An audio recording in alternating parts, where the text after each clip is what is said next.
All right, buckle up, everybody, because we're about to take a deep dive into some seriously mind-bending stuff.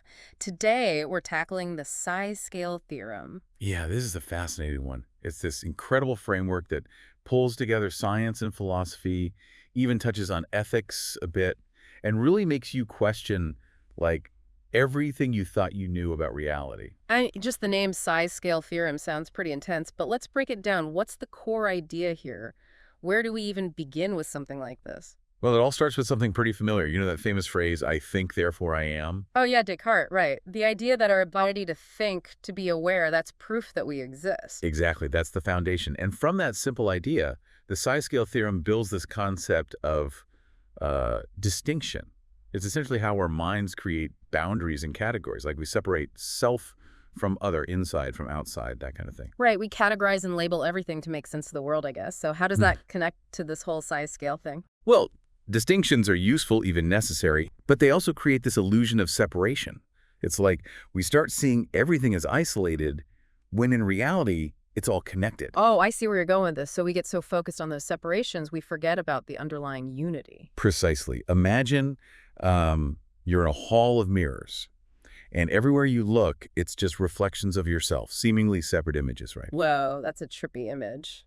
Okay, I get it. Like we're surrounded by reflections of the whole, but we mistake them for separate entities. Yeah, that's distinction at play. And the size scale theorem comes in with this idea of anti-distinction. It's like it encourages us to see through those illusory boundaries, to recognize that interconnection. So how do we actually do that? How do we shift from feeling lost in that hall of mirrors to perceiving this interconnectedness? That's where it gets really interesting. The size scale theorem proposes that there are no limits to how big or small things can get. It's called the infinite size range, meaning there's no absolute largest thing, no absolute smallest thing.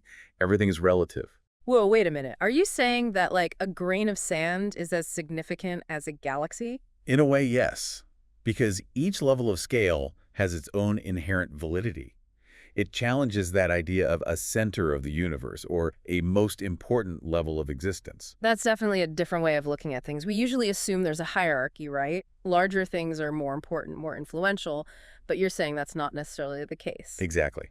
The size scale theorem encourages us to consider the interconnectedness of all scales, Hmm. from the subatomic to the cosmic. And it has some really mind-blowing implications. Okay, give me an example. How does this change our understanding of something like really big, like the Big Bang? Well, we often think of the Big Bang as the beginning of the universe, right? A single point of origin. But if there's no smallest thing, like the infinite size range suggests, that idea of a singular beginning point gets kind of tricky. Yeah, if there's no smallest thing, how could there be a single starting point? It's like trying to find the beginning of a circle, right? Right. So the size scale theorem pushes us to consider alternative models of the universe, maybe cyclical expansion and contraction, or even a multiverse. Wow. So instead of a straight line from beginning to end, we might be looking at an infinite loop or a network of universes all connected. Those are some of the possibilities the size scale theorem throws out there. It's all about questioning assumptions and opening ourselves up to new ways of understanding this vast, complex reality. I am definitely having to rethink my understanding of, well, everything, but it also raises a ton of new questions. Like, if everything is connected across this infinite size range, how does that actually play out? What about energy and matter? That's where things get even more interesting. You know, we have Einstein's famous equation, EMC/SY. Energy and mass are two sides of the same coin, but the size scale theorem goes even further. It suggests that space and time are also woven into this cosmic fabric. Hold on, so it's not just energy and matter connected. You're saying space and D-time are in the mix too. Exactly. It's like they're all interwoven into a single unified fabric, energy, mass, space-time. Energy, mass, space-time. All right, that definitely sounds like something out of science fiction, but honestly, it's a pretty cool concept. It might sound strange, but think about it. Energy, mass, space, time helps us understand some of the craziest stuff we see in the universe. Like black holes, for example. These incredibly dense objects that actually warp the fabric of space-time. So those extreme examples, those black holes, are giving us clues about the true nature of this energy, mass, space-time fabric. Exactly. And it's not just black holes. Even at the quantum level, we see mind-bending stuff happening, particles popping in and out of existence, seemingly breaking the laws of physics. It's like the universe is playing with the boundaries of what we thought was possible. So instead of separate categories of energy, matter, space, and time, it's really just different expressions of this one underlying reality. Yeah, that's a great way to put it. And that realization has huge implications for how we approach science, philosophy, even our everyday lives. I'm starting to see that. This is a lot to take in, but it's definitely got me thinking in a whole new way. We've covered a lot of ground already, but there's so much more to explore. We'll be back soon to dive even deeper into the size scale theorem and its implications. Stay tuned, folks, because it only gets more fascinating from here. All right, welcome back to our exploration of the size scale theorem. Hmm. I don't know about you, but my mind is already blown wide open. Before the break, we were getting into this wild idea of energy mass spacetime, where energy, matter, space, and time are all tangled up together in this cosmic fabric. Yeah, it's a pretty big shift in thinking. And what's really cool is that this interconnectedness, it impacts how we view other scientific principles too, like evolution. Evolution, huh? You mean like dinosaurs evolving into birds and all that? I thought that was just a biology thing. Well, yeah, we usually Yeah. think of it that way, right? But the size scale theorem, it suggests evolution is happening everywhere, constantly, at all levels, from the smallest particles to the biggest structures in the universe. So it's not just about survival of the fittest in a biological sense. Right. Think about it. Galaxies, they collide and merge. Stars are born and die. Black holes gobble up matter and energy. It's all change and transformation on a cosmic scale. Even space-time itself is constantly in flux, expanding, contracting, warping, and rippling. So instead of seeing evolution as these separate, isolated events, we're actually witnessing this one grand, interconnected process of becoming. That's the idea. And it challenges us to rethink our place in it all.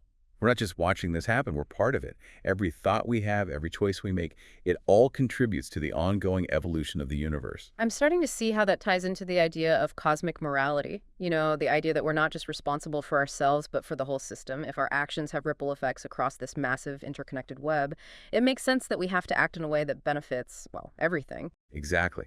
Cosmic morality is about realizing we're not isolated. We're integral parts of this larger system.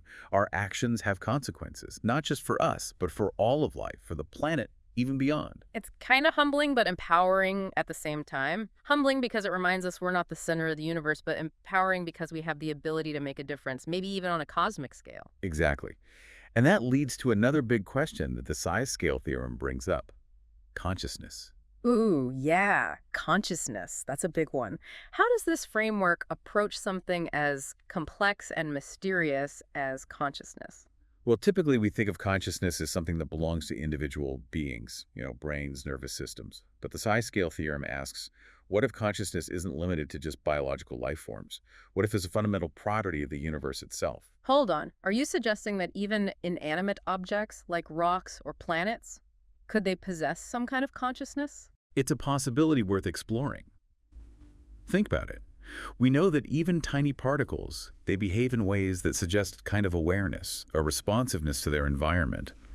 And when you look at the incredible complexity and interconnectedness of the universe, is it that crazy to consider that some form of consciousness might be woven into the very fabric of reality? That's a wild thought. It definitely challenges the idea that we humans are at the top of some consciousness hierarchy. Right.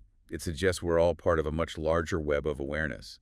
And that shift in perspective, it can lead to a deeper sense of empathy, compassion, responsibility, not just for each other, but for the planet, for everything. It sounds like the size scale theorem isn't just about changing how we think about the universe, but how we exist within it. Absolutely. It's a call to wake up to the wonder, the interconnectedness of it all, to recognize our place in the grand scheme and act in a way that honors all beings across all scales of existence. That's powerful stuff. But it also makes me wonder, how do we actually put these ideas into practice? How do we move beyond theory and make these mind-blowing concepts relevant to our everyday lives? I mean, it feels like we've been handed this incredible cosmic map, but now we need to figure out how to navigate with it. That's the real challenge, isn't it? It's one thing to understand these ideas intellectually, but another thing entirely to actually live them. And that's what we'll explore in the final part of our deep dive. All right, welcome back to our final deep dive into the size scale theorem. We've been on quite a journey. We've talked about the infinite size range, this mind-blowing idea of energy mass spacetime, even explored the possibility of universal consciousness. But now I think the big question is, where do we go from here? How do we take these incredible concepts and actually apply them to our lives? Yeah, it's one thing to wrap your head around these ideas, intellectually, but to actually embody them, to live them out, that's the real challenge. It's like we've been given this amazing cosmic map, but now we've got to figure out how to read it, how to use it to navigate. Exactly. And like with any journey, I think the first step is awareness. Becoming aware of ourselves, our thoughts, our actions, and how we're connected to everything around us. So paying attention, basically, to ourselves, to the world around us, to how it all fits together. Yeah, and practices like mindfulness can be really helpful for that. Yeah. Quieting the mind, tuning into the present moment. It helps us start to notice those subtle connections, those threads that weave us into the bigger picture. It's easy to get lost in the day-to-day, right? Yeah. All the distractions, the busyness, we forget that we're part of something so much bigger. Absolutely. Mindfulness helps us break free from that limited perspective, to see the world with new eyes, to appreciate the beauty and complexity of even the simplest things. As cultivating that awareness helps us see ourselves as part of this interconnected web of life. But how do we go from there to actually taking action? How do we live the size scale theorem? Well, I think it starts with making conscious choices, even small ones. Every decision we can ask ourselves, how does this action impact the whole? Does it create harmony, balance? Or does it create disharmony, imbalance? So it's about bringing that cosmic perspective down to earth, considering the ripple effects of our actions, not just in the immediate sense, but across the whole interconnected web. Exactly. It's a shift in mindset, a move away from an egocentric view towards an ecocentric one. So this applies to everything, how we treat each other, how we interact with nature, how we use resources. Yeah, all of it. The size scale theorem challenges us to think long term, not just about our own well-being, but the well-being of future generations, of the planet itself. It sounds like a pretty big change in how we see the world, moving away from scarcity and competition towards abundance and cooperation. It is a big shift, but it's also about remembering that we're all in this together. What we do to others, what we do to the environment, we ultimately do to ourselves as well. It all comes back to that sense of interconnectedness, right? We're all part of this grand cosmic dance. But how do we make sure that dance is harmonious? That it leads us towards a future where everyone, everything can thrive? I think it's about cultivating those qualities that bring us together, that promote harmony. Things like compassion, empathy, understanding, cooperation. Those are the threads that weave us together, that Yeah. create unity out of diversity. So it's not just about our actions, but also about our inner world, the qualities we cultivate within ourselves. Right. It's an inner and outer transformation, expanding our awareness, deepening our connections, and acting in ways that align with the principles of harmony and balance that govern the universe. It's a lot to take in, but there's something so inspiring about it. It's like we're being called to step into our role as conscious co-creators, to play our part in this grand symphony of existence. And that's the beauty of it. We're not just passive observers. We have a role to play, an impact to make. Every choice, every action contributes to the unfolding story of the cosmos. So let's choose wisely. Let's embrace this cosmic perspective and create a future where all beings can flourish across all scales of existence. Who knows what incredible things are possible when we align ourselves with the harmony and interconnectedness of the universe? It's an incredible adventure, and it's only just beginning.